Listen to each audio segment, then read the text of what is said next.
السلام عليكم ورحمة الله وبركاته، والصلاة والسلام على رسول الله صلى الله عليه وسلم. قبل أي حاجة إن شاء الله صلوا على النبي صلى الله عليه وسلم. دي أول حاجة. طبعا إحنا خلاص وصلنا لآخر المشوار، منتخب مصر في كأس الأمم الأفريقية.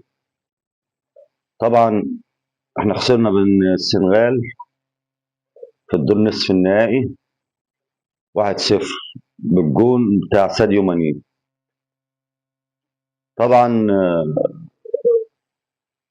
الجون ده يتسأل عليه الشناوي. طبعا عمرك ما تعرف تعمل تراي وانت واقف في الجون وانت راكز على الركبتين. الركبتين بتوعك انت نازل على الركب، ما تعرفش تعمل تراي حتى لو على الارض. طبعا يتسأل عليه الشناوي بنسبة كبيرة جدا. طبعا الكابتن حسام حسن بالغ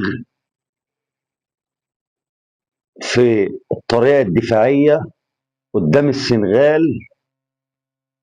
انا رأيي ان كوت ديفوار طبعا كفرقة احسن من السنغال، مع احترامنا الكامل للكابتن حسام حسن. طبعا الحكم برضو ليه درع كبير قوي في ان احنا نخسر. طبعا كده هو خلصت الحكايه يعني. طبعا هنلعب على الثالث والرابع، ويا رب نبقى الثالث حتى يعني نعمل اي حاجه. آه، انا طبعا مش مع الناس اللي بتقول هي دي القماشه بتاعتنا. طبعا التغييرات اتاخرت.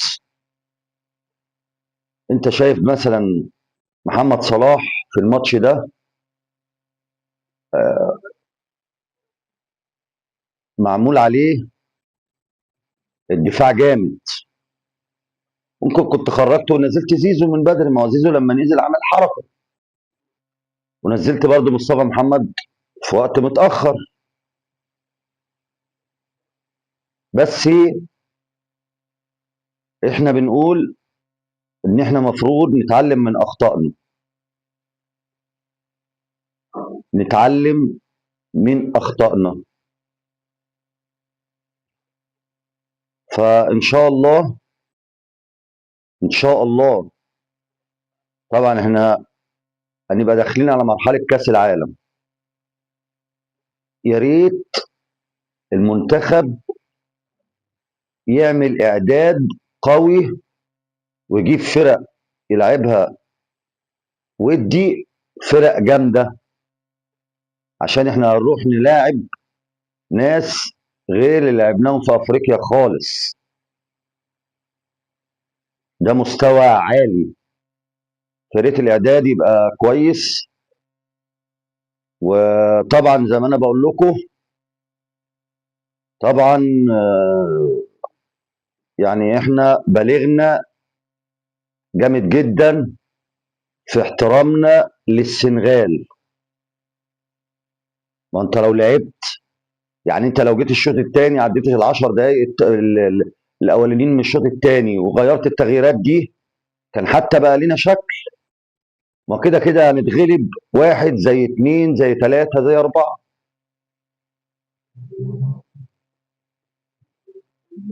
وهي خلصت الحكاية. وزي ما أنا متعود وبقول، طبعا يا ريت تعملوا لنا لايك وشير، ولو في حاجة في التعليقات تقولوا لنا. وبرضه زي ما أنا متعود أنهي فيديوهاتي، مساءكم ورد وفل وخير وبركة من الله رب العالمين، والله غالب. والسلام عليكم ورحمة الله وبركاته.